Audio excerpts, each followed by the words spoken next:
जब राम मंदिर का निर्माण हुआ उस समय अयोध्या में आपको जिम्मेदारी दी गई श्रद्धालुओं के दर्शन की भी। भारत में जन्म मिला, मनुष्य योनि में जन्म मिला, राम मंदिर के आंदोलन को किया भी। आप और आपके पिता राम मंदिर आंदोलन के दौरान दोनों लोग जेल गए। किला नहीं है, कोई शिकवा नहीं है कि राम के काम के लिए चाहे कितने भी मुकदमे झेलने पड़ते, उसकी चिंता नहीं। 1990 से लेके और आज 2025 लगभग 35 वर्ष से आप भारतीय जनता पार्टी में हैं। आपने अटल जी, आडवाणी जी के दौर से शुरुआत की और आज मोदी जी और अमित शाह जी और जितने बड़े लीडर बीजेपी के हैं यहाँ पर हैं। मोदी जी हों, अमित शाह जी हों, सब उसी परंपरा से आए हुए लोग हैं, तो उन्हीं सपनों को साकार करने का काम मोदी जी कर रहे हैं। जो सपा के राष्ट्रीय अध्यक्ष हैं अखिलेश यादव जी, उनका एक बयान आया था, भाजपा राष्ट्रवादी नहीं राष्ट्र विवादी पार्टी है। उनको विरोध करना, विरोध करते करते करते करते वो ऐसे स्तर पे चले गए हैं कि वो देश का भी विरोध करने लग जाते हैं। कि जो मुस्लिम समाज है उनका वर्जन है कि हम वंदे मातरम इसलिए नहीं कह सकते कि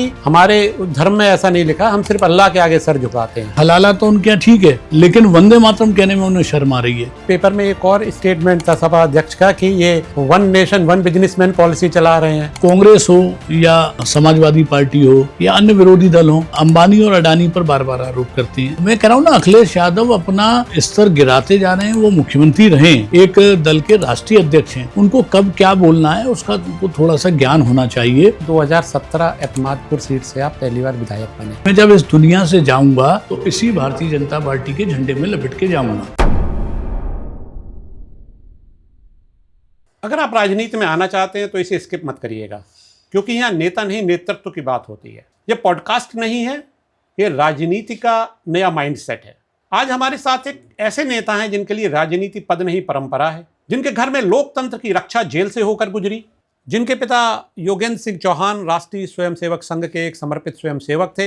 वह 14 साल की उम्र में 1948 में जब संघ पर प्रतिबंध लगाया गया तो उन्हें जेल में डाला गया। आपातकाल में भी लंबे समय में जेल में बंद रहे ताकि आने वाली पीढ़ी डर के बिना बोल सके। 21 अक्टूबर 1951 में जब जनसंघ की स्थापना व जब 6 अप्रैल 1980 को भारतीय जनता पार्टी की स्थापना हुई तो योगेंद्र सिंह चौहान जी इसके संस्थापक सदस्यों में से थे। आज की राजनीति में जब ज़्यादातर लोग पहले कुर्सी ढूंढते हैं फिर विचार, लेकिन कुछ लोग ऐसे होते हैं जिनके लिए राजनीति करियर नहीं किरदार होती है।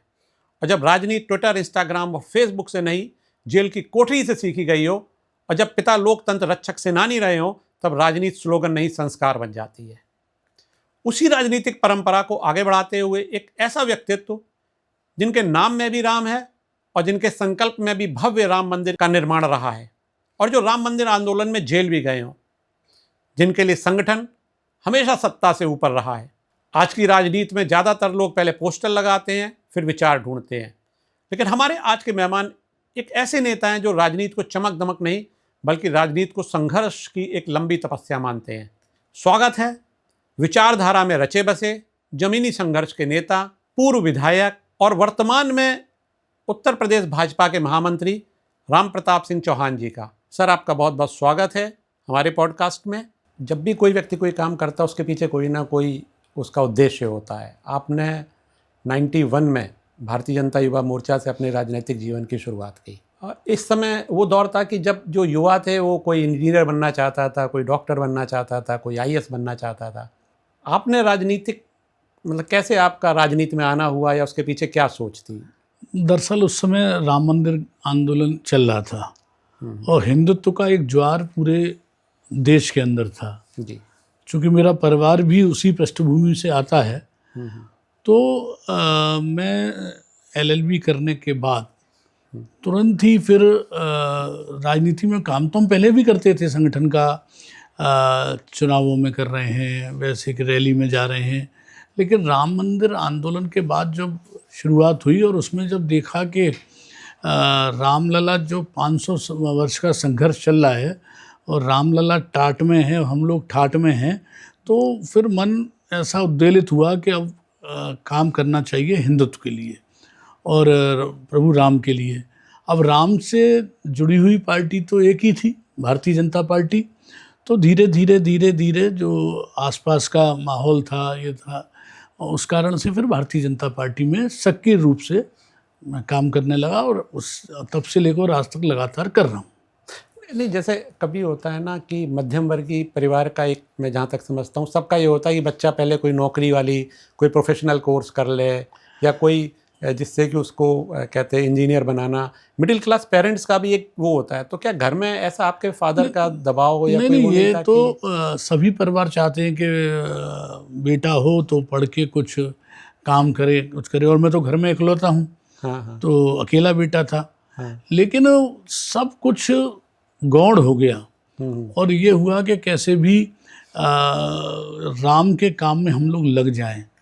और उसके बाद लगातार जो लोगों से संपर्क होता गया, लगता गया कि संघर्ष में, वो बड़ा ही अच्छा दौर था। लगता है कि संघर्ष का दौर भी बहुत अच्छा होता है। जब उस आंदोलन के लिए हम लोग निकलते थे बसों में भर के, कभी लखनऊ में आ रहे हैं, कभी दिल्ली रैली हो रही है, मतलब इतना वो था। तो फिर साथ साथ अपने साथ के जो आसपास का जो वातावरण भी मिला। पिता तो थे ही, पिता तो सन 48 में पहली बार जब संघ पे प्रतिबंध लगा तब जेल गए थे, इमरजेंसी में जेल गए थे, वो तो थे ही। लेकिन उसके बाद वो लगा कि नहीं, मुझे भी कुछ करना चाहिए। और मैंने लॉ कंप्लीट कर ली थी, हालांकि उस समय तक 90 में मैंने बैठना नहीं शुरू किया था, लेकिन लॉ कंप्लीट हो गई थी मेरी 90 में। तो मेरे को लगा कि केवल काम करना राम का, इसलिए मैं संगठन से जुड़ गया। तो आपको उस समय ऐसा लगा कोई सेफ कैरियर देख लिया जाए, या जहाँ पर थोड़ा सा... हाँ बिल्कुल, हम लोग बहुत ही साधारण परिवार से हम लोग आते हैं। जी, कोई परिवार में ना ऐसा व्यापार था, ना कुछ ऐसा था। पिता भी अधिवक्ता ही थे, जी जी। तो कोई ऐसा नहीं था। लेकिन उस समय कुछ सूझ ही नहीं रहा था। अच्छा। मुझसे कुछ लोगों ने कहा भी कि अरे भाई, पिता हैं ही आपके राजनीति में, अब आप काहे को उधर समय दे रहे हो। लेकिन करते ना, कभी किसी चीज़ पर बस नहीं होता है, तो बस नहीं था, इसलिए फिर बस मैं जुड़ता चला गया और आज तक उसी से जुड़ा हुआ हूँ। तो आपने राम मंदिर आंदोलन में भी भाग लिया। हाँ। और जब राम मंदिर का निर्माण हुआ उस समय अयोध्या में आपको जिम्मेदारी दी गई श्रद्धालुओं के दर्शन की भी, तो आप तो मतलब... मैं तो बहुत अपने को सौभाग्यशाली मांगता हूँ जी। एक, कि भारत में जन्म मिला, मनुष्य योनि में जन्म मिला, राम मंदिर के आंदोलन को किया भी, और रामलला को गर्भगृह में विराजते हुए उनका भव्य और दिव्य मंदिर बनते हुए देखा भी। और प्रभु श्री राम की कृपा थी कि संगठन ने भी मुझे 2 महीने के लिए वहाँ व्यवस्थाओं की दृष्टि से मुझको भेजा। तो मैं 2 महीने वहीं रहकर अयोध्या में प्राण प्रतिष्ठा के समय पर मैं वहीं रहा। और जब मंदिर का जिस दिन भव्य और दिव्य निर्माण आदरणीय मोदी जी आए थे, और उसके बाद तक हम लोगों ने वहाँ टेंट सिटी बनाई, वहाँ भोजनालय की व्यवस्था करी, जगह जगह भंडारे करे, रुकने की सारी व्यवस्था हो, बसें कहाँ लगेंगी आने वालों की, ट्रेन से आएंगे तो उनको बसों से कैसे पहुँचाया जाएगा, सारी व्यवस्था में हम लोग रहे। और शाम को तमाम स्थानों पर सांस्कृतिक कार्यक्रम प्रभु राम से संबंधित होते थे। तो मुझे लगा कि शायद राम के काज के लिए मुझे भी चुना था। तो अच्छा, एक थोड़ा सा, सॉरी टू इंटरप्ट यू, कि उस समय जब आप 2 महीने रहे और आपने वो दौर भी देखा कि जब 1990 से आप राम मंदिर आंदोलन के जेल गए, और यहाँ पर भी आपको जिम्मेदारी, तो आपके मन में जैसे क्या भाव आता था? एक राजनीतिक वो था कि भाई मुझे पार्टी की जिम्मेदारी दी गई है, इसको करना है, या एक प्रभु का भाव आता था कि भाई एक हमें मौका मिला इस तरह का? हाँ, तो प्रभु का ही भाव था। जब लोग आते थे ना, इतनी भीड़, इतने संख्या में लोग आते थे जो भाषा हिंदी नहीं समझते, साउथ के बहुत लोग आते थे। और मैं देखता था कि हम लोगों से भी बढ़ के उनकी आस्था, मिट्टी को ले जाना अयोध्या की को, और बिल्कुल दंडौत होके जाना।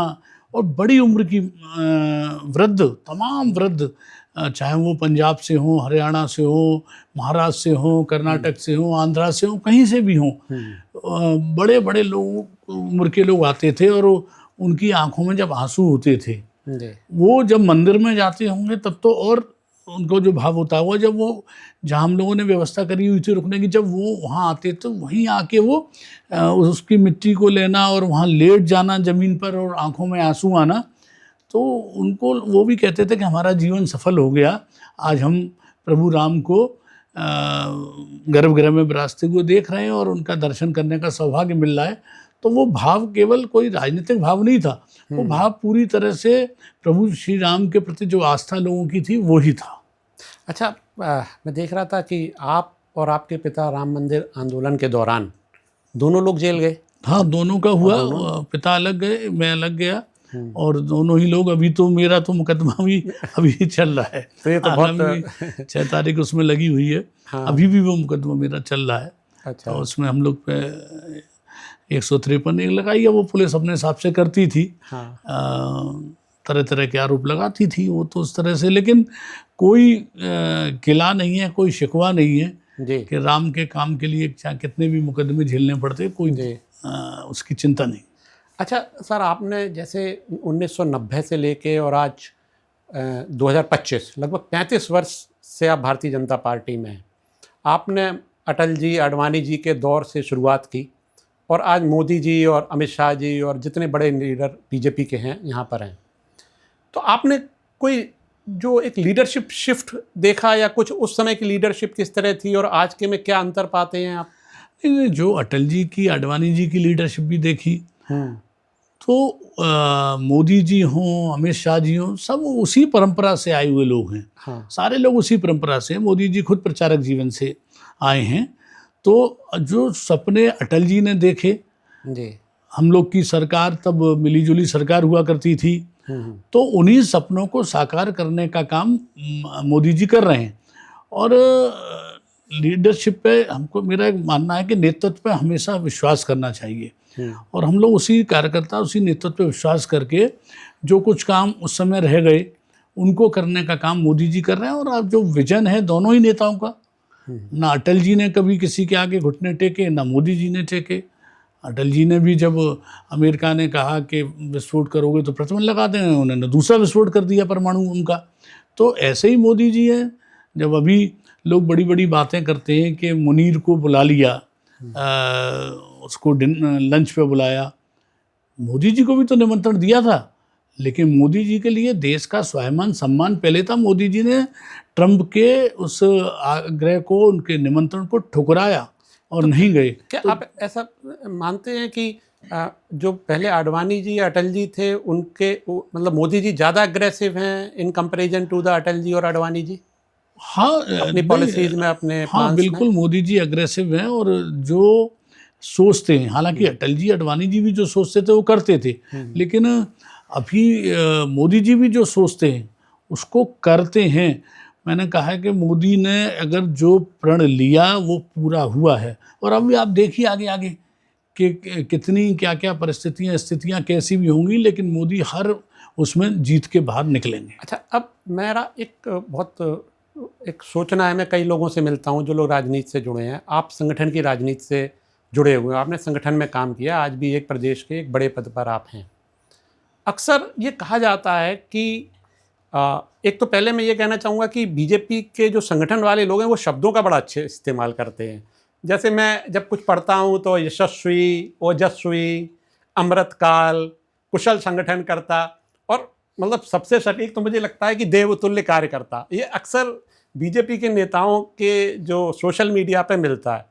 लेकिन जब भारतीय जनता पार्टी की सरकार बनती है तो बेचारे कार्यकर्ता बहुत परेशान रहते हैं। वो देवतुल्य कार्यकर्ता अक्सर कहते मिलते हैं कि साहब हमारी चल नहीं, और कार्यकर्ता क्या मतलब मंत्री और वो इस तरह के लोग भी कई बार कहते मिलते हैं कि साहब हमारी नहीं चल रही। तो सेंट्रलाइज्ड थोड़ा पावर सिस्टम हो जाता है। मंत्री कोई कह रहा है तो मुझे नहीं लगता ना। कार्यकर्ता तो देवतुल्य कार्यकर्ता वास्तव में है ही। कि 24/7 और साल के 365 दिन भारतीय जनता पार्टी का कार्यकर्ता संगठन का काम करता है, समाज का काम करता है। कभी कभी कोई ऐसी घटना होती है तो उसमें ऐसा नहीं है कि नेतृत्व तो संज्ञान नहीं लेता है। अगर कोई कार्यकर्ता का काम होता है और उसको अगर नेतृत्व की जानकारी आती है तो निश्चित रूप से नेतृत्व उस पर एक्शन भी लेता है और कार्रवाई भी होती है। तो लेकिन हम लोग तो भाव से जुड़े हैं। जो भारतीय जनता पार्टी के मूल का कार्यकर्ता है वो कभी भी कोई अपने स्वार्थ के लिए पार्टी में नहीं आया है। वो तो संगठन की सेवा, समाज की सेवा करने के लिए आया है। और कार्यकर्ता की चिंता संगठन और सरकार करती है। कोई अगर इसका अपवाद होगा और उसमें अगर जानकारी आती होगी तो निश्चित रूप से वो भी होगा। अच्छा, नहीं तो आप भी जैसे संगठन में, आज वर्तमान में संगठन आप देख रहे हैं, तो आपके पास भी इस तरह के मसले आते ही होंगे कि भाई हमारी नहीं सुनी जा रही है या हमें जेन्युइन काम के भी बड़ा वो है। नहीं नहीं, जब कार्यकर्ता कोई बात बताता है तो अगर वो हम लोग के स्तर से होता है तो हम लोग के स्तर से हम लोग कराते हैं, और अगर और ऊपर मतलब सरकार से कोई काम है तो सरकार को भी उसके बारे में बताते हैं और वहाँ से भी वो काम होते हैं। तो भारतीय जनता पार्टी के कार्यकर्ता के काम ऐसा नहीं कि उनकी बिल्कुल उपेक्षा हो रही है, या कहीं कहीं कुछ व्यक्ति हो सकता है किसी कार्यकर्ता की नहीं सुनना हो, तो वो दूसरे व्यक्ति से, अगर संगठन के किसी व्यक्ति से कहेगा तो उसके बारे में। और मेरा हमेशा कहना है, मैं जब विधायक रहा तब भी मेरा यही था कि किसी अधिकारी, क्योंकि जब प्रधानमंत्री प्रधान सेवक हैं तो हम सब भी सेवक हैं और अधिकारी भी सेवक के रूप में हैं, और अधिकारियों को भी जनता की, कार्यकर्ता की सही कामों को करना पड़ेगा। और अगर कहीं दिक्कत आती है कार्यकर्ताओं को तो निश्चित रूप से वो अपने वरिष्ठों को बताते हैं और उसके बाद उसको सॉर्ट आउट किया जाता है, उसका निस्तारण होता है। एक जनरल परसेप्शन ये है कि जो प्रदेश में सरकार है वो मुख्यमंत्री जी के नेतृत्व में सारे के सारे ब्यूरोक्रेट्स चला रहे हैं। आज जो मंत्रीगण हैं या मंत्री परिषद मंत्री हैं या जो भी विधायक हैं या जो भी आपके जो मतलब कॉन्स्टिट्यूशनली डेमोक्रेटिकली इलेक्टेड जो मेंबर्स हैं, वो भी चीज़ों को, या जो जनता या संगठन के लोग हैं उनको उतना नहीं, अगर कोई विधायक ने अगर ऐसा कहा, आईएएस या आईपीएस ज़्यादा हावी है सरकार में, किसी विधायक ने या किसी ने ऐसी बात करी तो गलत बात करी। ऐसा नहीं है कि मंत्री की नहीं सुनी जाती है या विधायक की नहीं सुनी जाती है, ये गलत बात है और मुझे नहीं लगता कि कोई ऐसा कह रहा होगा। लेकिन अगर कोई कहता है तो ये गलत बात है, और माननीय मुख्यमंत्री जी तक भी जब कोई विषय आता है तो निश्चित रूप से उसको काम होता है। और मेरा मानना है किसी आईपीएस आईएएस की इतनी हिम्मत नहीं कि वो अगर हमारा कोई ठीक काम होगा और उसको वो रोकने का काम करे। कोई ऐसा वाकया रहा कि जब आईएएस आईपीएस ने ना सुनी हो आप लोगों के समक्ष, कोई ऐसा वाकया आया? ऐसा कोई वाकया नहीं आया। मैं तो कहा एक अगर कोई आईएएस आईपीएस, कभी हमको तो ऐसा लगा नहीं, हम लोग तो अपने विधायक काल में एक भी ऐसा काम नहीं लगा जो अधिकारी से कहा और उसने नहीं करा हो। अगर हम कभी गलत काम की नहीं कहेंगे, ये पहले अपने मन में करके चलेंगे, तो अगर हम लोग सही काम के लिए बोलेंगे तो निश्चित रूप से सुनेगा। और किसी कार्यकर्ता की अगर कोई ऐसा विषय है तो वो अगर माननीय प्रदेश अध्यक्ष जी को, हम लोग को बताया, प्रदेश अध्यक्ष जी हैं, संगठन मंत्री जी हैं, उनको बताएगा तो निश्चित रूप से उनकी बात जहाँ जमीन से जुड़ा कार्यकर्ता, देखिए हर पार्टी में जो भी कार्यकर्ताओं पर ही पार्टी होती है, और हमेशा बीजेपी में जो नेता कहते हैं कि संगठन हमेशा सत्ता से ऊपर होता है, तो कार्यकर्ता ही संगठन को बनाता है। लेकिन जो जमीन पर बूथ लेवल का कार्यकर्ता है या जो नीचे लेवल का कार्यकर्ता, वो तो पहुंच उसकी ऊपर लेवल तक नहीं हो पाती है। एक संगठन में एक पूरा ढांचा है। अगर कोई नगर का, मंडल का, बूथ का कार्यकर्ता है तो वो अपने क्षेत्र के विधायक से, वहाँ जिलाध्यक्ष है, जिलाध्यक्ष से, फिर उसके बाद हम लोग के यहाँ क्षेत्र की भी रचना है, क्षेत्र से, और प्रदेश में अगर इस बात को इस माध्यम से कहेगा, विधायक अधिकारियों से बात करेगा, और उसके बाद भी अगर कोई दिक्कत आएगी तो प्रदेश के नेतृत्व से बात करेंगे। तो वो अगर यहाँ करेंगे तो निश्चित रूप से उनका कोई भी समस्या होगी उसका निस्तारण होगा, और हुआ भी है। मैं नहीं कहता, कुछ अधिकारियों की मानसिकता थोड़ी रहती है। यूजुअली सरकार के, भाजपा सरकार में जो अधिकारी हैं वो बड़ा बेलगाम हो जाते हैं। नहीं, सारे अधिकारी नहीं, कुछ अधिकारी हैं जो गलतफहमी के शिकार होते हैं, तो उनका इलाज भी हो जाता है। अगर कोई अधिकारी ये सोचे कि मैं जो चाहूँगा वो करूँगा, तो उनका इलाज भी सरकार करने का काम करती है। तो ऐसा नहीं है कि सारे अधिकारी, अधिकांश अधिकारी ठीक काम करते हैं। कुछ लोग हैं जो उनकी मानसिकता कुछ और तरह की होगी। हालांकि इस शासन काल में बिल्कुल ठीक हो गई है मानसिकता।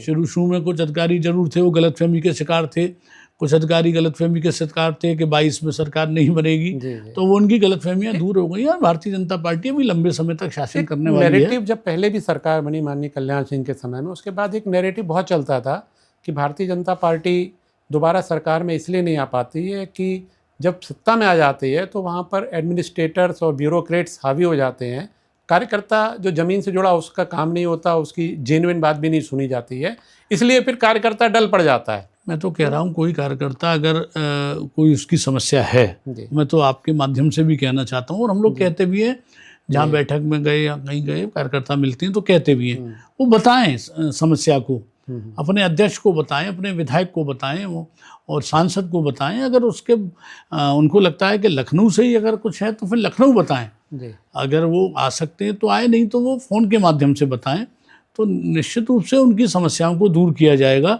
मैं मानता हूं कि कुछ कार्यकर्ताओं को, कुछ अधिकारियों ने उनके साथ में ठीक व्यवहार नहीं किया, तो ऐसे अधिकारियों की व्यवस्था भी सरकार ने ढंग से करी है और वो आज कहीं कोने में पड़े हुए हैं। लेकिन सर अभी कुछ ही एग्जाम्पल ऐसे भी है कि आपके खुद के मंत्री भी उनको धरना प्रदर्शन अपने काम कराने के लिए करना पड़ा और नहीं, वो ढंग ठीक नहीं है। अगर मंत्री जी ने जो काम किया वो ऐसा नहीं है कि अरे हम लोग तो संगठन के व्यक्ति हैं, जी हम अगर अपने यहाँ के अधिकारियों को कहेंगे कि ये आपका इंस्पेक्टर ठीक नहीं है या ये व्यक्ति ठीक नहीं है, तो निश्चित रूप से उस पर कार्रवाई होगी। और किसी भी मंत्री को धरना प्रदर्शन की आवश्यकता नहीं है। भाई आप तो मंत्री को तो मुख्यमंत्री जी से बात कर लेनी चाहिए जाके सीधी। जी भाई इतना मिलने वाले मुख्यमंत्री, हम्म, हम लोग बहुत लंबे समय से राजनीति में हैं और लोगों की बातें सुनते हैं।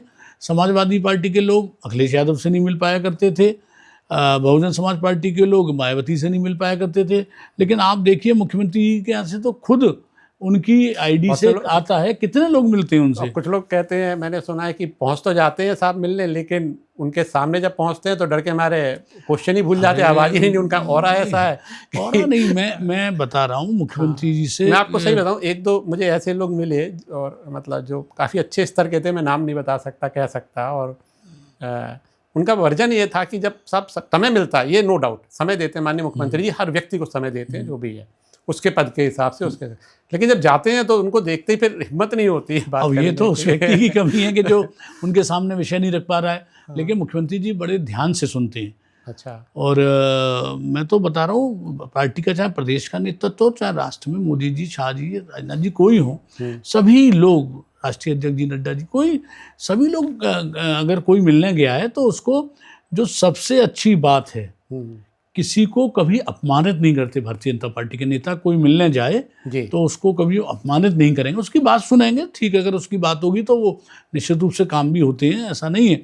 और मुख्यमंत्री जी से अगर आप विषय रखेंगे लोग जाके, तो उस पर वो तत्काल अपना जो निर्णय होता है उसको करते हैं। और ये बात ठीक है कि काम तो इम्प्लीमेंट तो अधिकारी को ही करना है, जी जी तो वो अधिकारी को बोला जाता है वहाँ अच्छा से। सर, एक चीज़ और, जैसे आपकी जो राजनीतिक कैरियर रहा है माननीय कल्याण सिंह के ज़माने से, जब राम मंदिर आंदोलन शुरू हुआ, वो मुख्यमंत्री थे और वो भी प्रखर, उन्होंने तो अपनी सरकार भी राम मंदिर आंदोलन के लिए एक तरह से सेक्रीफाइस कर दी। आज जो हमारे माननीय मुख्यमंत्री जी हैं वो भी बड़े प्रखर हिंदूवादी और राम मंदिर समर्थक, और समर्थक क्या वो तो सभी जानते हैं, कि आपको कुछ समानता लगती है दोनों की स्टाइल में या उनकी थॉट प्रोसेस में? नहीं, या हमारे योगी जी ज़्यादा अग्रेसिव हैं, कल्याण सिंह जी? नहीं, सभी, कल्याण सिंह जी भी और माननीय योगी जी भी, दोनों ही लोग। और सबसे पहला तो जोड़ है हिंदुत्व का, जी, प्रभु का, धर्म के प्रति आस्था का। ये दोनों लोगों के अंदर ही ये भाव है। बाबू कल्याण सिंह जी भी ऐसे ही थे, उन्होंने गोली नहीं चलाऊंगा कार सेवकों पर, कहा कि मैंने नहीं चलने दी गोली। और ऐसे ही योगी जी हैं, जी भाई मुलायम सिंह यादव ने सरयू की धरती को लाल करने का काम किया था, कार सेवकों के खून से पूरी सरयू लाल हुई थी, कार सेवकों पे गोली चलवाई थी, लेकिन आदरणीय कल्याण सिंह जी ने कहा कि गोली नहीं चलेगी किसी भी उसमें। कार सेवा जब हुई, और आपने देखा होगा कि वो जो कलंक था, जब हिंदू तरुणाई जागी तो उस कलंक को कुछ ही समय में ध्वस्त करने का काम किया बाबरी का। अब हम लोग तो कभी कभी लगता है कि बताइए, भारत में रहने के लिए और प्रभु राम के जहाँ उनका जन्म हुआ वहाँ उनके मंदिर निर्माण के लिए इतना संघर्ष करना पड़ा। कोई मक्का में, मदीना में तो मांगा नहीं था कि वहाँ पर मंदिर का निर्माण करा दें। नहीं, लेकिन जब एक देखिए सर, लोकतांत्रिक देश में क्या आप ये नहीं मानते हैं कि जो भी चीज़ होती है वो नियम से, कानून से होती है, कानून से, और फाइनली जब सुप्रीम कोर्ट का निर्णय है तभी हुआ? नहीं, कानून से हुई तो एक अलग, लेकिन कानून से और पहले हो जाती। कांग्रेस की सरकार थी, आप जानते हैं कि कांग्रेस ने तो वकीलों को इस नाते खड़ा किया कि जजमेंट ना आए इसमें। ये लोग तुष्टीकरण के कारण, के एक धर्म विशेष के लोगों के वोट लेने के कारण कांग्रेस समाजवादी पार्टी, और वो प्रभु राम को ही भूल जाती है। अच्छा, मेरा एक क्वेश्चन और है, ये तो एक एस्पेक्ट रहा। 2017 का चुनाव आप लोग थंपिंग मेजोरिटी से जीते। 2014 में मोदी जी प्रधानमंत्री बने, पूरे देश में बीजेपी की सरकार आई फुल मेजोरिटी से, और 2017 में माना जाता है कि जो ब्रांड मोदी है वो काम किया, पूरे प्रदेश में आपकी लगभग 340 सीटें आई सपोज आई थी उस समय। लेकिन 2005 साल सरकार चली, योगी जी ने अपने हिसाब से चीज़ों को मैनेज किया, अच्छा रहा उनका कार्यकाल। तो 2017 में तो ब्रांड मोदी था, लेकिन जो 2022 का चुनाव आप जीते वो ब्रांड योगी की वजह से जीते। आपका क्या इस पे थिंकिंग है, या क्या आप संगठन से? ना, मोदी जी और योगी जी दोनों, ऐसा हाँ। दोनों, मोदी जी और योगी जी उन सभी का वो रहता है। भारतीय जनता पार्टी में सामूहिक नेतृत्व है। अब ये बात ठीक है, जो लीड करता है उसका वो होता है। तो मोदी जी पूरे देश को लीड कर रहे हैं, पार्टी को लीड कर रहे हैं, प्रधानमंत्री, और वो केवल भारत के गौरव नहीं, पूरे विश्व के गौरव हैं। सभी देश के राष्ट्राध्यक्ष उनको पसंद करते हैं और उनकी जो लोकप्रियता है वो विश्व में सबसे ज़्यादा है। ऐसे ही योगी जी, तो योगी जी की भी लोकप्रियता बहुत ज़्यादा उत्तर प्रदेश में ही नहीं है, पूरे देश के अंदर। आप देखिए हर जनपद में, हर प्रदेश में, हर जगह उनकी मांग होती है चुनाव के समय पे। तो ये मोदी, अब कुछ लोग कहते भी हैं कि दोनों की जोड़ी है। नहीं, तो सामूहिक नेतृत्व है या कि बड़ा सेंट्रलाइज्ड नेतृत्व है जहाँ पर कि नहीं, भारतीय जनता पार्टी में सभी की बात सुनी जाती है। कोई भी निर्णय करने से पहले सभी की नीचे से लेकर ऊपर तक बात सुनी जाती है। फिर उसमें सारी बातें जब आती है, सारे लोग बैठते हैं, उसके बाद निर्णय होता है। तो लेकिन व्यक्तित्व तो बड़ा है मोदी जी का, इसमें कोई दो राय नहीं। योगी जी का, अमित शाह जी का, राजनाथ जी का, इन लोग का व्यक्तित्व बड़ा है। नहीं, आपने जैसे जोड़ी की बात कही, तो कुछ लोग समाजवादी वाले कहते हैं कि डबल इंजन सरकार है, मानते हैं, लेकिन इसके वो इंजन है जो कि दोनों अपोजिट डायरेक्शन में है, तो इसलिए और बीच में प्रदेश आ जा रहा है जो खिंचा जा रहा है। नहीं, कोई अपोजिट नहीं है, कहा जाता है ये सब मीडिया का चलाया हुआ एक प्रोपेगेंडा है और कुछ विरोधियों का। अब उन्हें कुछ नहीं मिलता, वो कोई आरोप नहीं लगा सकते मोदी जी पे, अमित शाह जी पे, योगी जी पे, राजनाथ जी पे, किसी पे भी। और अब देखिए, अभी नया नेतृत्व तो उत्तर प्रदेश में संगठन में आया, 7 बार के सांसद, कैसी भी परिस्थिति रही हो, लेकिन पंकज चौधरी जी 7 बार सांसद बने और आज वो उत्तर प्रदेश भारतीय जनता पार्टी के अध्यक्ष बने हैं। लेकिन तो एक व्यक्ति जो सर, जिसको संगठन का बड़ा देखिए, संगठन और चुनाव अलग अलग चीज़ है जो मैं समझ पा रहा हूँ। तो एक ऐसा व्यक्ति जिसने संगठन पे, जैसे आपने संगठन के हर स्तर पर काम किया और आप ऊपर तक पहुँचे हैं, और चुनाव होता है एक सीमित जगह का, वहाँ पर अगर आपकी पॉपुलैरिटी अच्छी है तो आप चुनाव लगातार जीतते रहोगे, उसमें हर वर्ग जीतता है। तो चुनाव जीतना और संगठन चलाना क्या दो अलग अलग एस्पेक्ट नहीं है? जो व्यक्ति सन 89 में पार्षद बने हों, तो उसके बाद वो भले ही संगठन के दायित्व पर रहे हो या ना रहे हो, लेकिन बिना संगठन के जाने तो आगे बढ़ता नहीं है व्यक्ति। तो उन्होंने संगठन को बूथ से लेके और पूरा प्रदेश तक देखा है, राष्ट्र में देखा है।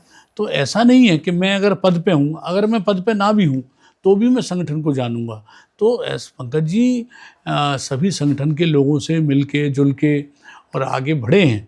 तो ऐसा नहीं है कि वो कोई संगठन के जानकार नहीं है, बहुत जानकार हैं। और आप देखिए कि अच्छा संगठन आगे भी काम करेगा, उनके नेतृत्व में भारतीय जनता पार्टी को आगे बढ़ाने का काम करेगा। फिर से हम लोग 27 में सरकार लाएंगे।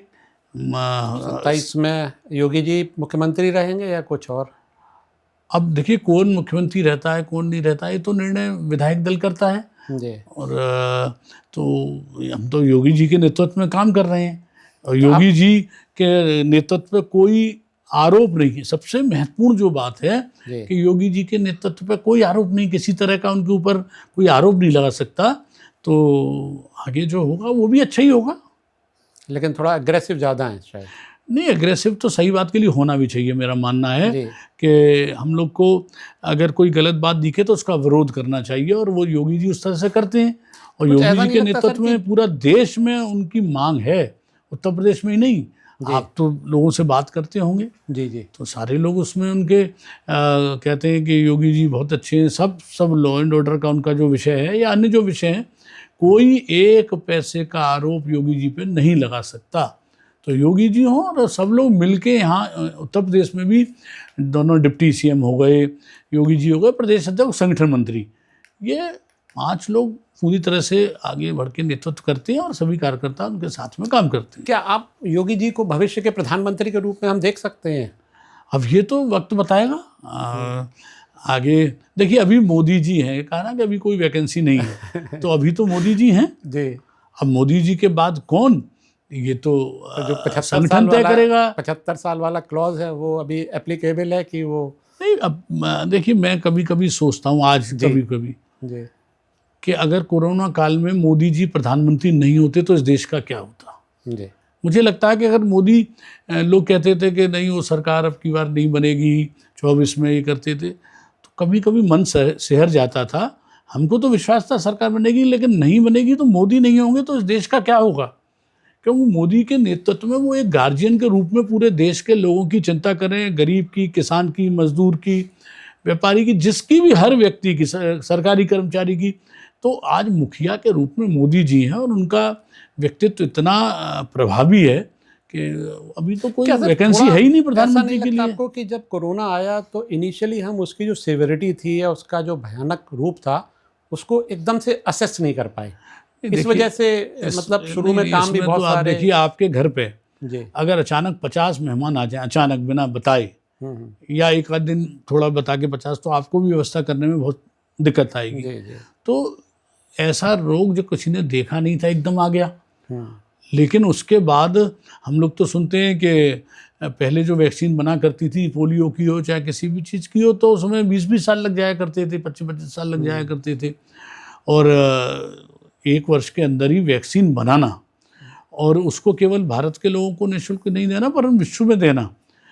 दूसरा, भारत में वेंटिलेटर की कमी थी, भारत में मास्क तक की दिक्कत आया करती थी, पीपी किट वगैरह तमाम चीज़ों की ऐसे, और इतनी जल्दी उसको कर लेना, ऑक्सीजन के प्लांट तमाम सारे से खड़े कर देना, ये किसी कुशल नेतृत्व की ही बात है। ये बात ठीक है कि देश के डॉक्टरों का सहयोग, वैज्ञानिकों का सहयोग, अन्य लोगों का सहयोग रहा है, लेकिन नेतृत्व करता मोदी जी हैं। उनके नेतृत्व में देश ने उसको, त्रासदी को भी उससे उभर के आए हैं। अभी जो सपा के राष्ट्रीय अध्यक्ष हैं अखिलेश यादव जी, उनका एक बयान आया था कि भाजपा राष्ट्रवादी नहीं, राष्ट्र विवादी पार्टी है, हर बात में विवाद करती है, और अभी जो लेटेस्ट विवाद है वो वंदे मातरम पे, वो उन्हीं का एक सोचा समझा वो है। तो आप क्या कहना चाहेंगे इस पर? देखिए, अखिलेश यादव दरअसल अगर खुद राष्ट्रवादी होते, राष्ट्रभक्त होते, तो कभी ऐसा सवाल नहीं करते। भारतीय जनता पार्टी तो राष्ट्रवादी, राष्ट्रभक्त पार्टी है। अखिलेश यादव तो तुष्टीकरण के कारण, अपने वोटों के कारण कुछ भी बोल देते हैं। मुझे तो कभी कभी कष्ट होता है कि पढ़ा लिखा व्यक्ति इतने बताते हैं कि विदेश में पढ़े, कहाँ कहाँ पढ़ के आए, लेकिन कौन उनके इर्द गिर्द है जो उनको सही सलाह नहीं देता। हमेशा ऐसे विवादास्पद बातें करेंगे। और वंदे मातरम, जिसको आज़ादी का आंदोलन जिन लोगों ने किया और वंदे मातरम कह के जो फांसी के फंदे पर झूल गए, उस पर भी उनको आपत्ति है। तो अखिलेश यादव को तो हर बात में भारतीय जनता पार्टी कुछ भी करेगी, अगर भाजपा कहेगी दिन के 10 बजे हैं तो वो रात के 10 बताएंगे। उनको विरोध करना, विरोध करते करते करते करते वो इतने ऐसे स्तर पर चले गए हैं कि वो देश का भी विरोध करने लग जाते हैं। लोगों को सर ये कहना है कि बात वंदे मातरम से नहीं, इसकी जो टाइमिंग है, जिस समय इस मुद्दे को उठाया है भारतीय जनता पार्टी ने, और आने वाले समय में बंगाल का इलेक्शन है, तो ये सोची समझी रणनीति है, हर सेंटीमेंट को चुनाव से इंटीग्रेट करने में माहिर है। 150 वर्ष हो रहे हैं वंदे मातरम का गीत जब लिखा गया, उसके 150 वर्ष हो रहे हैं। इस कारण उसकी 150वीं जयंती मानी है, 150वां उसका जब वंदे मातरम का लिखा गया, उसका एक तरह से जनता के बीच में गया, तो उसको 150 वर्ष पूर्ण हुए हैं। इसलिए और उससे पहले किन की सरकारें रहीं, जो अगर 100 वर्ष का होता तो 100 वर्ष पहले किसकी सरकार, 50 वर्ष माना होता, 150 वर्ष हैं, तब तो आज़ाद देश नहीं था। लेकिन अगर 100वें वर्ष में मनाया जाता तो सरकार किसकी थी? कांग्रेस की। वो तो मनाती ही नहीं, उन्होंने तो शर्म आती है वंदे मातरम बोलने में। एक जो बेसिक क्वेश्चन बार बार जो वंदे मातरम पे जब भी डिस्कशन होता है कि जो मुस्लिम समाज है या मुस्लिम इस्लाम को मानने वाले हैं, उनका वर्जन है कि हम वंदे मातरम इसलिए नहीं कह सकते कि हमारे धर्म में ऐसा नहीं लिखा, हम सिर्फ अल्लाह के आगे सर झुकाते हैं। तो इस बात को इतना किसी को क्या फोर्स करके हम वंदे मातरम की भावना वो कर सकते हैं? नहीं, तमाम सारे मुस्लिम लोग भी वंदे मातरम बोलने लगे हैं जी। और वंदे मातरम में दिक्कत क्या है? मातरम मेरी अपनी अगर धरती माता की हम पूजा करेंगे, उसमें दिक्कत क्या है? वो तो कहते हैं कि हम अपनी माता को नमन, हमारा जो नमन है वो खाली हमारी एक भावना है कि हम अल्लाह को मानते हैं, ऊपर वाले को, उसके आगे नमन करते हैं। नहीं, क्या बाई फोर्स मैं बड़ा खराब शब्द है, हलाला तो उनके यहाँ ठीक है, लेकिन वंदे मातरम कहने में उन्हें शर्म आ रही है। तो हम केवल उन लोगों की खातिर हम लोग तो वंदे मातरम गाना बंद नहीं करेंगे। देश में तो वंदे मातरम होगा और वंदे मातरम बोला जाएगा, और जो राष्ट्रभक्त मुस्लिम हैं वो भी वंदे मातरम करेंगे। आज के ही पेपर में एक और स्टेटमेंट था सभा अध्यक्ष का कि ये one nation one businessman policy चला रहे हैं। इस पर आप क्या कहना ये उनको तो केवल बोलना है। अब अगर कोई व्यापारी है, अब कांग्रेस हो या समाजवादी पार्टी हो या अन्य विरोधी दल हो, अंबानी और अडानी पर बार बार आरोप करते हैं। अरे व्यापारी लोग हैं, वो तुम्हारी सरकारें हैं वहाँ भी काम कर रहे हैं वो लोग, और भाजपा की सरकारें वहाँ भी काम कर रहे हैं। तो उस पर इस तरह से उनको केवल वन डिस्ट्रिक्ट वन प्रोडक्ट का वो है। अब आगरा है तो पेठा आगरे का प्रसिद्ध है, तो आगरे का होगा। अलीगढ़ में ताला प्रसिद्ध है। नहीं, वन नेशन नहीं, ODOP तो चलिए स्टेट का है, जैसे वन नेशन वन इलेक्शन था। हाँ, अब उन्होंने उस पर कटाक्ष किया कि साहब ये तो वन नेशन वन बिजनेसमैन इनका चल रहा है। नहीं, वो तो केवल मैं कह रहा हूँ ना, अखिलेश यादव अपना स्तर गिराते जा रहे हैं। वो मुख्यमंत्री रहें, एक दल के राष्ट्रीय अध्यक्ष हैं, उनको कब क्या बोलना है उसका उनको थोड़ा सा ज्ञान होना चाहिए।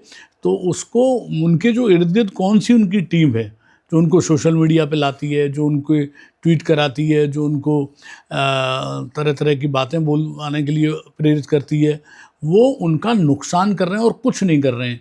अखिलेश यादव जितना बोलेंगे हमको कोई उससे आपत्ति नहीं है, बोले हमें तो उसका उतना लाभ होता है।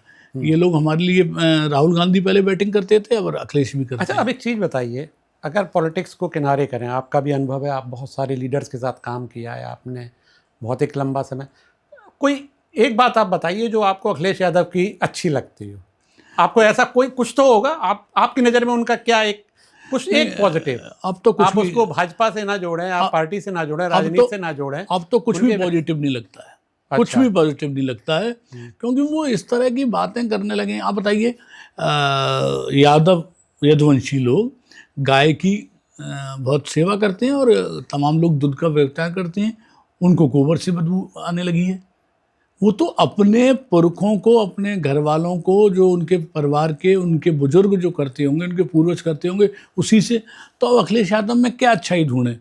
एक मुख्यमंत्री इस स्तर पे आके बात करेगा तो ये अब ठीक नहीं है। अखिलेश यादव को अपना व्यवहार अपना वो बदलना चाहिए, और मुझे लगता है कि कुछ आत्मचिंतन करें। आपकी कुछ व्यक्तिगत राजनीति की बातें करते हैं, क्या हमें पता चला है 2012 में, क्या आपको 2014 का जो चुनाव हुआ था उसमें फतेहपुर सीकरी से क्या आपको सांसद का चुनाव लड़ने के लिए टिकट पार्टी की तरफ से ऑफर किया गया था, पर आपको ऐसा लगा कि 2012 में प्रदेश में स्थिति बहुत अच्छी नहीं रही है, माहौल अच्छा नहीं है, तो अननेसेसरी चुनाव लड़के? ऐसा नहीं है। अगर पार्टी कोई निर्देश देती तो मैं उसको, चाहे स्थिति कैसी भी हो, नहीं करते, लेकिन समीकरण होता है जी। तो क्या उस समय आपको समीकरण सही नहीं लग रहा? नहीं, समीकरण ये था कि मुझे लगता था उस वाली सीट पर कोई जाट ही लड़ेगा। अच्छा, ऐसा मुझे लगता था।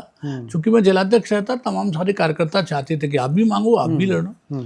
और ऐसा नहीं, अगर पार्टी कहती कि राम प्रताप सिंह लड़ना है तो मैं मना कर देता। नहीं, वो तो एक निर्देश अलग है, लेकिन पूछते तो हैं कि हाँ, नहीं, एक दो लोगों ने पूछा था कि आप लड़ना चाहते हैं, अगर पार्टी लड़ाएगी तो लड़ेंगे जी। लेकिन जो समीकरण बनता जा रहा था तो वो ऐसा बनना था कि एक जाट यहाँ आने वाला है। तो थोड़ा सा हम लोग संगठन का कार्य करते रहे तो जानते हैं कि कहाँ कैसी परिस्थिति है, इसलिए कोई ज़्यादा विषय नहीं था। तो पार्टी का जो निर्देश होता है, अगर पार्टी कह देती कि नहीं लड़ना तो फिर लड़ते, ऐसा नहीं। आज भी राजनीति में आपको लगता है क्या जाति चुनाव जीतने के लिए एक बहुत प्रोमिनेंट फैक्टर है? कभी ऐसा समय आएगा जब लोग जाति प्रोमिनेंट फैक्टर नहीं होगा, बाकी चीज़ों पर? नहीं, निश्चित रूप से जाति का कुछ लोग करते हैं, पर मैं तो संपूर्ण जाति को हिंदुत्व की बात करता हूँ। राष्ट्रवादी मुसलमान हम लोग के साथ, और हिंदुत्व की बात करता हूँ। मैं जब चुनाव लड़ा था, जो विधायक बना था, तो मेरे को सभी जातियों का वोट मिला, और मैं जहाँ जाता था वो उसी जाति का सरनेम जोड़ के जिंदाबाद करते थे। तो मैं भी कहता था कि मैं सबका हूँ। तो हम लोग, और मैं आपके माध्यम से कहना चाहता हूँ कि हिंदू समाज को एकदम एकजुट होना चाहिए, जाति में उपजाति में नहीं बंटना चाहिए। मैं नहीं कह रहा कि, और मैं पत्रकारों को भी कहता हूँ, कभी कोई बात आती है तो मुस्लिम का झगड़ा जाट से, ऐसा करते हैं। एक और जो थोड़ा सा एक संवेदनशील है, 2017 एतमादपुर सीट से आप पहली बार विधायक बने, और शायद इतिहास में पहली बार वो सीट भारतीय जनता पार्टी ने जीती थी, जी जी। अगर मैं सही हूँ। और आपने जिनको हराया था, धर्मपाल सिंह जी को, 2022 का चुनाव था, आप पूरी तैयारी से रहे ही होंगे डेफिनेटली, और अब तो इलेक्शन से कुछ समय पहले ही टिकट डिक्लेयर होती है। आपकी पार्टी ने आपका टिकट काट दिया और उसी व्यक्ति को दे दिया जिसको आपने हराया था, और जो एक इम्पोर्टेड लीडर थे, एक तरीके से आयातित नेता, जो समाजवादी पार्टी में थे उस समय, उससे पहले बहुजन में भी रहे, उससे पहले राष्ट्रवादी कांग्रेस में भी रहे, निर्दलीय भी लड़े। कितनी पीड़ा हुई, ईमानदारी से बताइए, नहीं, और हुई कि नहीं हुई? और अगर हुई तो मतलब आपने उस इतने बड़े सेटबैक को कैसे मतलब आपने देखिए, उसको... मैं अब ये झूठ बोलूं कि मुझे पीड़ा नहीं हुई, ऐसा तो है नहीं। पीड़ा तो होती है जी। कि जिस सीट को आज़ादी के बाद पहली बार जीता हो, सुरक्षित सीट, राम मंदिर के आंदोलन पर जब भाजपा का ज्वार था और भाजपा बढ़ रही थी, तब भी नहीं जीत पाए थे। हाँ, और जिसको हराया उसको टिकट दी। लेकिन चूंकि मैंने अपने पिता के संस्कार लिए हैं, और मुझसे उस समय भी कई लोगों ने प्रयास किया कि मैं दल को छोड़ दूं, कर दूं। आपको किसी ने उस समय अप्रोच नहीं किया? हाँ, दूसरी पार्टी कई दलों ने मुझसे अप्रोच किया, सभी दलों ने अप्रोच किया। पर मेरा एक ही जवाब था, और ये मीडिया पर भी यही जवाब था कि मैं जब इस दुनिया से जाऊंगा तो इसी भारतीय जनता पार्टी के झंडे में लपेट के जाऊंगा, तो मैं पार्टी नहीं छोड़ूंगा किसी भी सूरत में।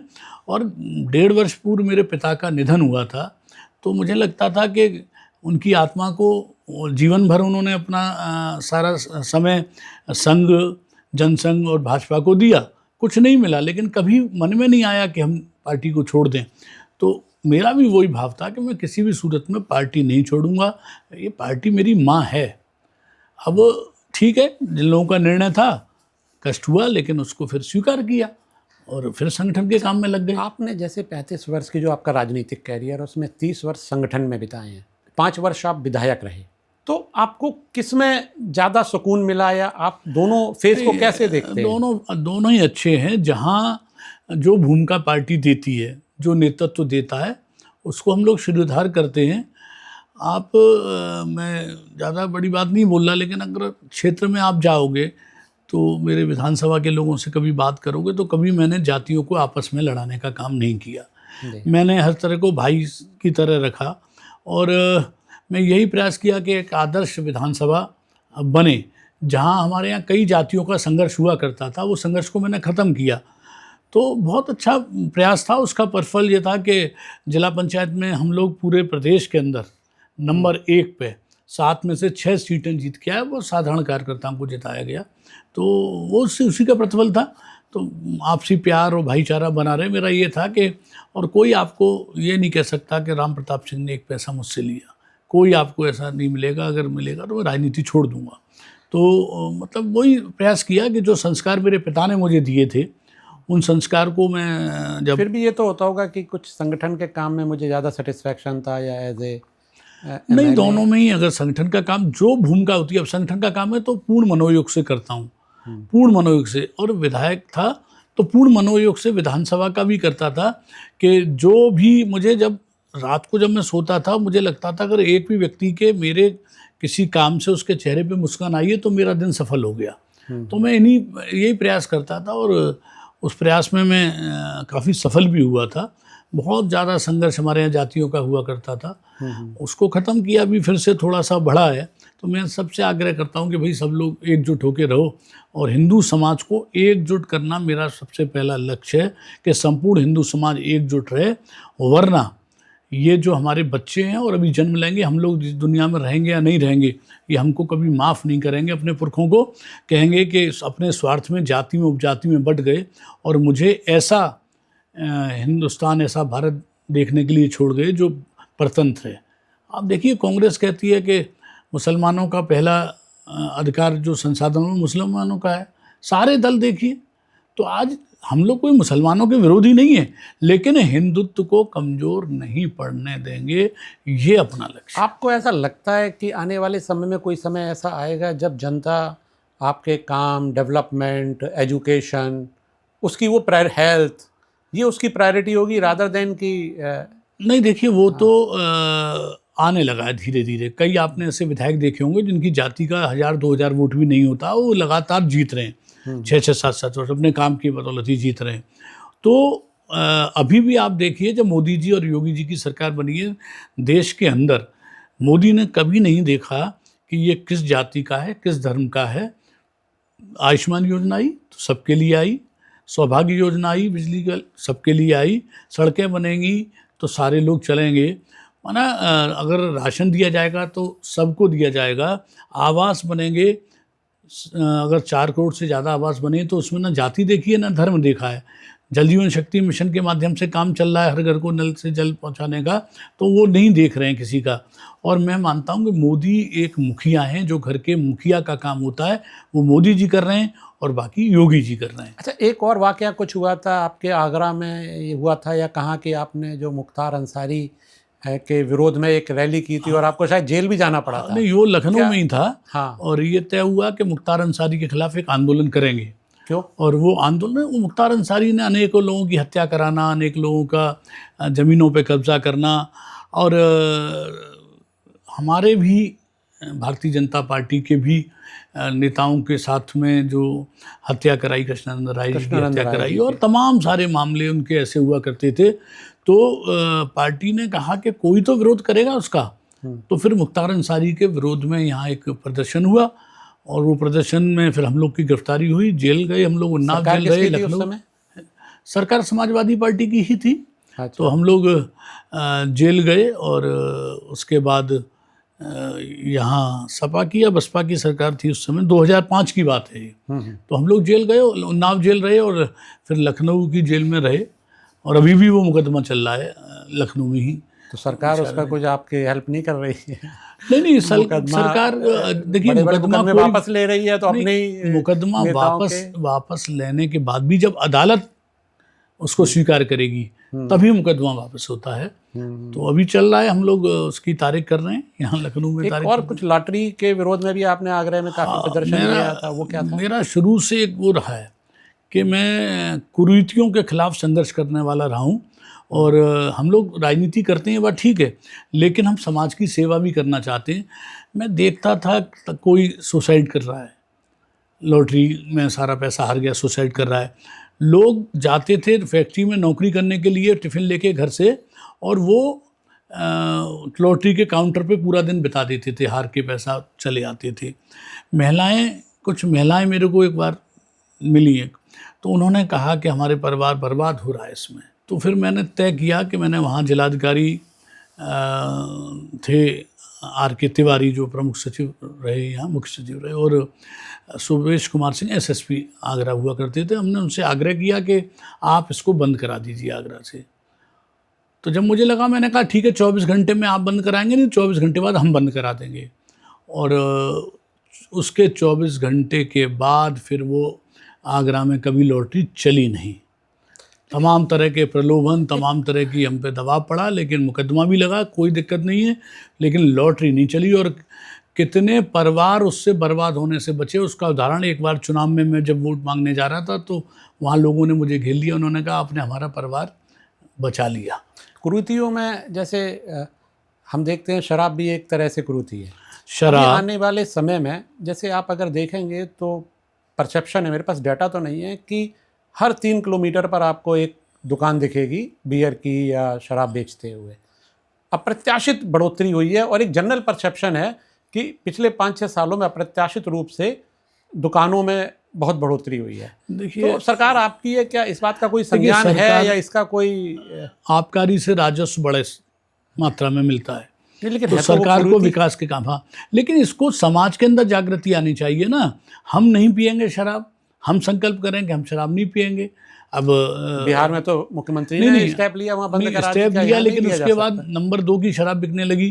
तमाम लोग, वो जो खराब शराब होती है जिसमें जहरीली हो जाती है और लोग मर जाते हैं उसमें, तो ऐसे भी शराब के यूपी में भी हुआ, और वो बिहार में बड़ी संख्या में हुआ। एक और मैं आपसे कहना चाहूँगा कि जैसे माननीय मोदी जी का जब वो पहली बार 2014 में प्रधानमंत्री बने, तो स्वच्छता एक उनका टॉप प्रायोरिटी था, और उसका अंतर हम लोग देखते हैं, इसमें no doubt, we accept it truly कि एक अंतर है।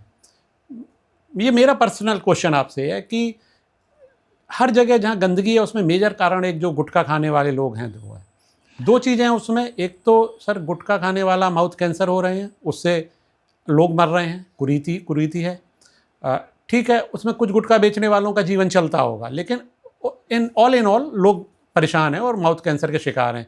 दूसरा, हर जगह हमें कितनी सफाई होती है, थोड़े दिन बाद उसकी वो पीक दिखी। ये तो क्या सरकार इस पर कोई नहीं, इस पर सरकार क्या करे, ये तो मुझे स्वयं करना पड़ेगा जनता को कि मैं गुटखा नहीं खाऊंगा, मैं पीक ऐसे नहीं मारूंगा। हालांकि कुछ मुझे लगता है जागृति आई है।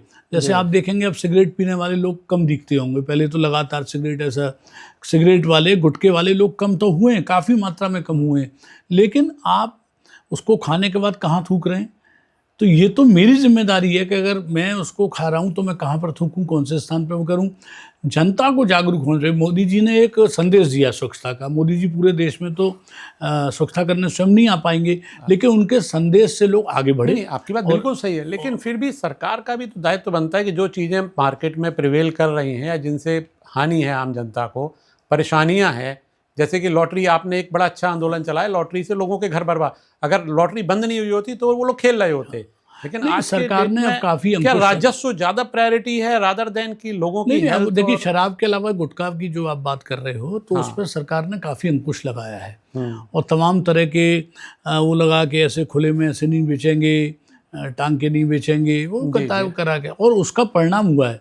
भाजपा सरकार आने के बाद आप अगर डेटा निकलवा लीजिए, जानकारी कर लीजिए, गुटखा खाने वालों की संख्या कम हुई है, सिगरेट पीने वालों की संख्या कम हुई है। तो धीरे धीरे जागृति, लेकिन अपने आने, कहते हैं ना कि हम सुधरेंगे जग सुधरेगा। तो जब हमको ही सुधरना पड़ेगा तभी हम लोग जग को सुधार सकते हैं। उसमें जनता का भी बहुत ही सहयोग की आवश्यकता है। अच्छा, अब हम लोग जो अपना एक सेशन है कि क्या राजनीति में आने के लिए विचार से ज़्यादा वायरल होना जरूरी है?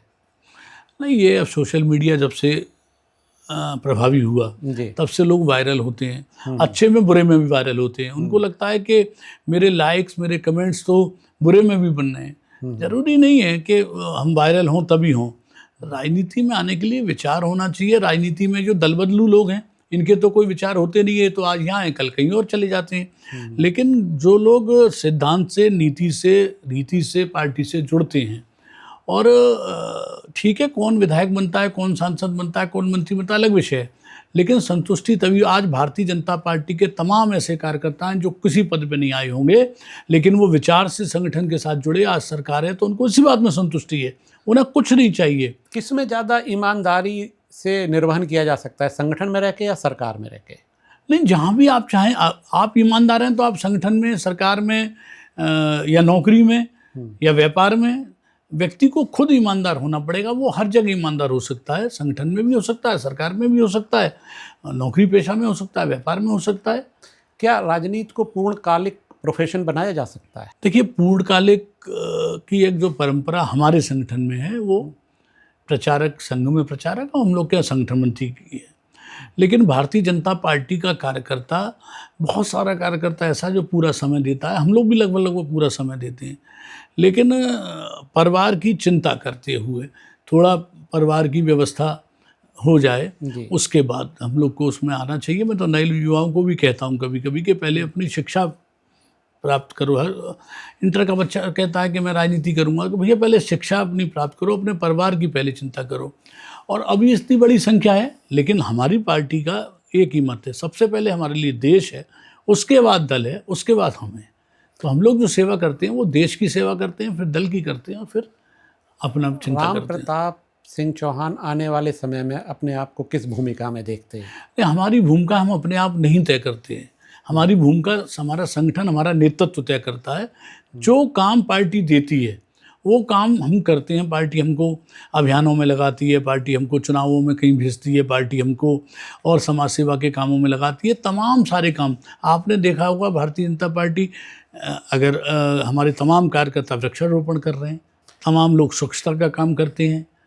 तो राजनीति में आने के बाद ये नहीं कि हम लोग समाज की सेवा नहीं करेंगे, और हमारे लिए सत्ता समाज सेवा का साध्य है। हम समाज की सेवा ज़्यादा कर पाएँ, ये सत्ता का हमारा साध्य है। हम लोग को आने वाले 10 वर्षों में आप राजनीति को किस दिशा में जाते हुए देख रहे हैं?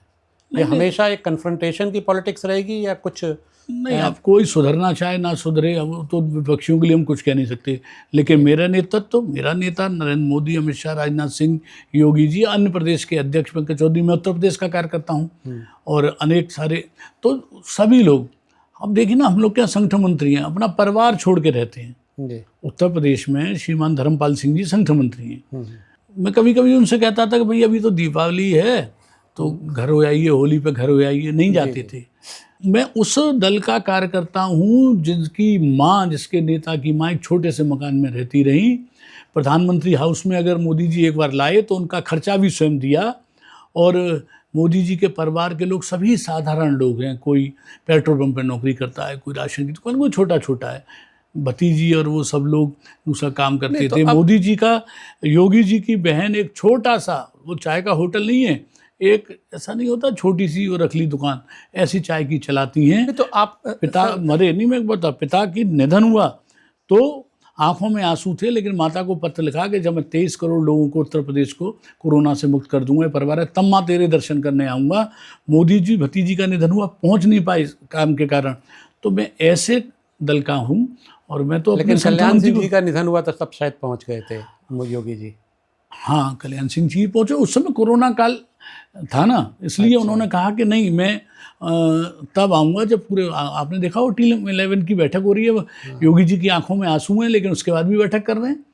अच्छा, तो आप व्यक्तिगत रूप से ये बात, बड़ा नैरेटिव सेट होता है कि वो परिवार के लिए मोदी जी ने कभी कुछ नहीं करते हैं या योगी जी नहीं करते। परिवार एक नैतिक जिम्मेदारी होता है। अगर कल को मैं अपने भाई के लिए कुछ करता हूँ तो उसमें समाज को क्या आपत्ति नहीं? अगर भाई अपने, अगर मैं अपनी माँ के लिए कर रहा अपने हूँ, अपने पिता के लिए कर रहा हूँ, मैं अपनी सत्ता का, अपने पद का दुरुपयोग ना करूँ जी। मैं ऐसा नहीं, मैं आपको बता रहा हूँ, मैं संगठन मंत्री की, अपने संगठन मंत्री की चर्चा कर रहा हूँ। मैंने उनसे आग्रह किया कि आपके भैया होली पे चले जाओ घर पे या दिवाली पे, माँ, लेकिन नहीं गए, यहीं रहे, और उसके बाद उनकी माँ का भी निधन हुआ। तो मतलब मैं कह रहा हूँ कितना बड़ा, आप स्वयं सोचो, अपने परिवार से अगर हम लोग 10 दिन 20 दिन बाहर रहेंगे तो भी लगता है कि परिवार की, और वो लोग अपना जीवन देते हैं। तो ऐसे ही योगी जी हों, मोदी जी हों, और आप तो देखो नेतृत्व, अमित शाह जी को देखिए, अमित शाह जो निर्णय करते हैं पूर्ण करते हैं। देश के रक्षा मंत्री को देखिए, राजनाथ जी को, जो कि लखनऊ के सांसद हैं, तो वो लोग, उनके आदर्श देखिए, आज तक कोई आरोप लगा नहीं पाया। आज तक राजनाथ जी पे, अमित शाह जी पे, मोदी जी पे, योगी जी पे कोई आरोप नहीं लगा पाया कि ये कहीं भ्रष्टाचार करते हैं, कुछ करते हैं। तो यही तो जीवन है। अच्छा, कोई अगर आपको युवा मिले जो राजनीति से निराश हो, तो आप उसे राजनीति से दूर रहने को कहेंगे या राजनीति में आने को कहेंगे? नहीं, मैं तो हमेशा कहता हूँ भैया, युवाओं से कहता हूँ, राजनीति में आओ तो सोच के आओ कि कुछ देना ही देना है। ये सोच के नहीं आओ कि मैं प्राप्त करूँगा। हाँ, आपकी किस्मत होगी तो आपको मिलेगा, लेकिन आप दल से, भारतीय जनता पार्टी से तभी जुड़ो जब आप चाहो कि मैं देश के लिए, संगठन के लिए, समाज के लिए कुछ करना चाहता हूँ, तब भाजपा से जुड़ो। और ये आपकी किस्मत है कि आपको कुछ मिल सकता है, बड़े बड़े पदों पे लोग जाते हैं, तो लेकिन केवल स्वार्थ के लिए, केवल मुझे ये चाहिए इसलिए राजनीति में आने की आवश्यकता नहीं है। आप आने वाले समय में युवाओं को क्या संदेश देना चाहेंगे? युवाओं के लिए यही है, पहले तो शिक्षा बहुत बड़ी आवश्यकता है, शिक्षित बने और संस्कार बने। मैं हमेशा कहता हूँ, जब भी कहीं जाता हूँ, कि चाहे अपना पेट काट लो, नमक से रोटी खा लो, और लेकिन बच्चों को ज़रूर पढ़ाओ। पैसा जोड़ने की आवश्यकता नहीं है कि पैसा अगर जोड़ भी लिया, बच्चा संस्कार नहीं है, वो बिगड़ गया तो ख़त्म कर देगा, और अगर नहीं भी है और वो संस्कारवान हुआ और शिक्षित हुआ तो कमा के धनदान से पूर्ण करेगा। कहा भी है कि पूत कपूत तो का धन संचय, और पूत सपूत तो का धन संचय। और मैं हमेशा कहता हूँ कि बेटों को तो पढ़ाओ, बेटी को ही पढ़ाओ। बेटा तो भाग्य से पैदा होता है और बेटियाँ सौभाग्य से पैदा होती हैं। तो बेटे और बेटी में अंतर मत करो, दोनों को समान व्यवहार करो और शिक्षित करो, तो निश्चित रूप से अपने पैरों पर भी खड़े होंगे, और जब संस्कारवान होंगे और शिक्षित होंगे तो वो समाज की भी अच्छी सेवा करेंगे। भारतीय जनता पार्टी के अलावा जितने भी लीडर्स हैं, कौन सा ऐसा लीडर है जो आपको पसंद है या आपको अच्छा लगता हो? या नहीं, मुझे सरदार पटेल अच्छे लगते हैं। सरदार पटेल बहुत अच्छे लगते हैं, अच्छा, वो वाली कांग्रेसी थे। वर्तमान में कोई ऐसा लीडर जो आपको भारतीय जनता पार्टी से ना हो और आपको अच्छा लगता हो? नहीं है, नीतीश कुमार है ना, जो भारतीय जनता पार्टी से नहीं, अच्छे नेता हैं। वो तो चंद्रबाबू सहयोगी है। नायडू हैं, जी जी। वो अच्छे नेता हैं।